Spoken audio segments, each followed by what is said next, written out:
I'm Mr. Higgins. Welcome to my refrigeration lab. Today's video we're going to start talking about the refrigeration cycle and identifying the main parts of the refrigeration system. Okay, refrigeration is the process by which we transfer heat from somewhere we don't want it to somewhere it makes little or no difference. Okay, so heat cannot be just destroyed. It has to only be moved from one place to another. So if we want to make the inside of this box cold enough to store food in, we need to remove the heat from inside this box and transfer it to outside the box. Okay, so we will start this process in the evaporator coil. So the refrigerant is going to enter the evaporator coil up here as a low pressure, low temperature liquid. And as that low temperature liquid works its way through the evaporator forward and back, and our fans bring the air from inside the box, push it over across the evaporator, the refrigerant is going to absorb heat from the air, making that air colder and colder and colder by absorbing that heat from it. And then that air, as it leaves the other side, is going to leave the other side cold. We're going to push that cold air down the back side of the box, try and draw it through and bring our warmest air back up into the evaporator and push it across our evaporator to be cooled. As that refrigerant is working its way through the evaporator, it's absorbing more and more heat from the air passing over it. So that refrigerant is going to be transferring what we call latent heat, where the heat energy being absorbed to that refrigerant is actually changing the state of the refrigerant from a liquid to a vapor. So you can't really measure a temperature change in the refrigerant because the heat energy that we are absorbing is actually causing the state of the refrigerant to change. Now, once that refrigerant is finished boiling off from a liquid to a vapor, and we have reached 100% vapor, hopefully most of the way through the evaporator coil, before that refrigerant leaves the evaporator coil, it should absorb some additional heat energy from the air. That additional heat energy we absorb after that refrigerant has changed state actually raises the temperature of the vapor. So that sensible heat transfer that actually raises the temperature of that vapor, we call that superheat. But that low pressure, low temperature, superheated vapor is going to leave the evaporator coil and then travel through the suction line. And then usually that suction line will just run down the wall with the compressor located underneath. But we're going to bring that refrigerant through the suction line and back to the compressor. Now that refrigerant is going to continue traveling down through this suction line till it enters the compressor. This compressor is the heart of our refrigeration system. It is very important because it has two functions.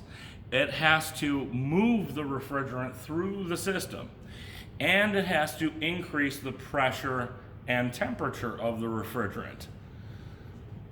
So that low pressure, low temperature, superheated vapor that came back from the evaporator through that suction line is going to be compressed and turned into a high pressure, high temperature superheated vapor.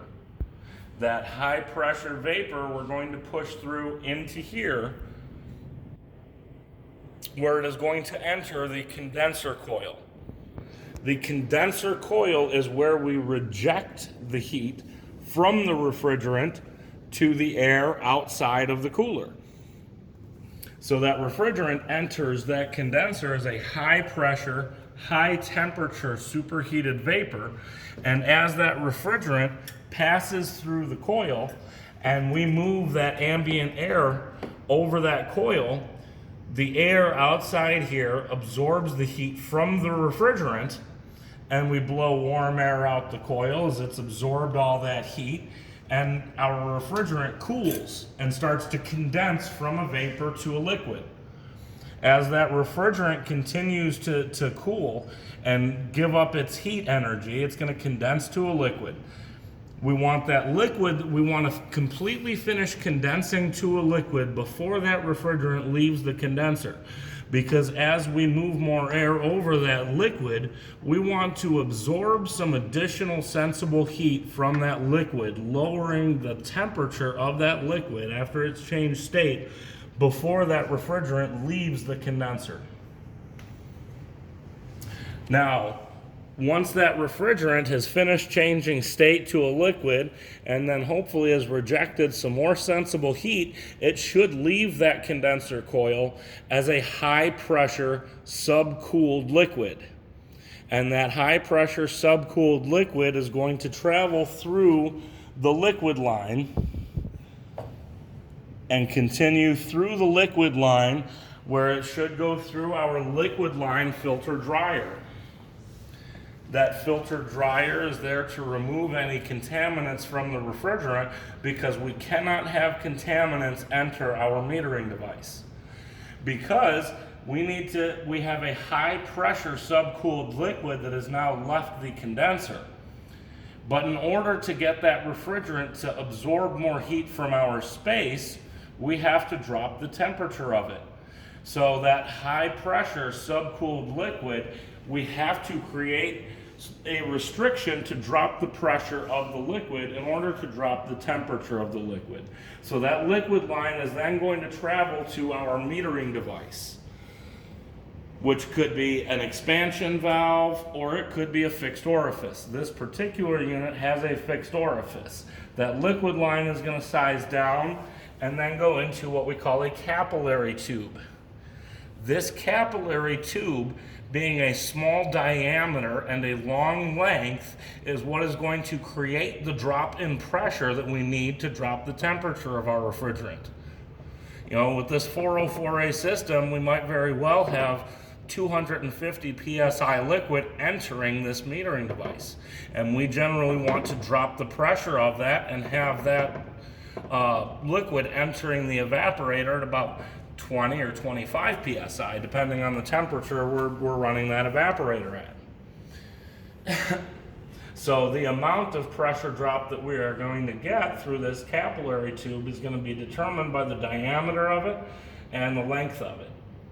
But based on the diameter of it and the length of it, as this high pressure subcooled liquid squeezes its way through this orifice, where it sprays out the other side into the evaporator, it is dropped in pressure to a low pressure, low temperature liquid that's ready to absorb more heat from inside our space.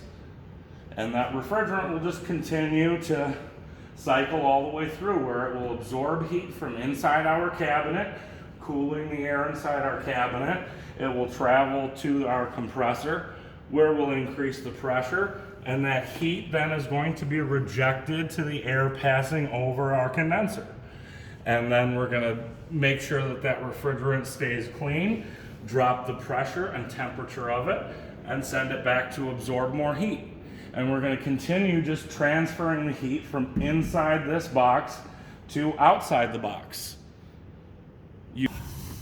And you can see that that capillary tube, which is traveling with that suction line, that refrigerant is going to squeeze through that capillary tube, and where that cap tube empties into that evaporator, that refrigerant is going to spray out of there.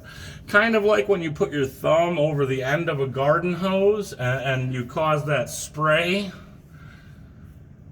And that is what we call flash gas, where that liquid refrigerant sprays out of that metering device and becomes sort of a saturated mixture. But it is dropped in pressure and now is able to absorb more heat from the air inside this cabinet and continue just absorbing heat from inside this cabinet, moving that heat to outside the cabinet and rejecting it to the air outside the cabinet.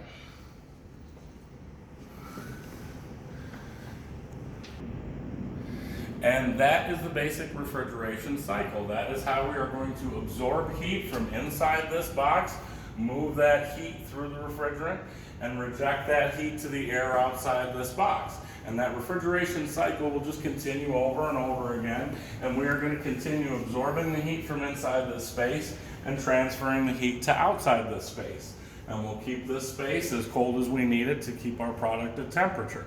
And that refrigeration cycle will just keep continuously moving heat, absorbing it from inside here, pumping it out to outside, and transferring it to the air outside.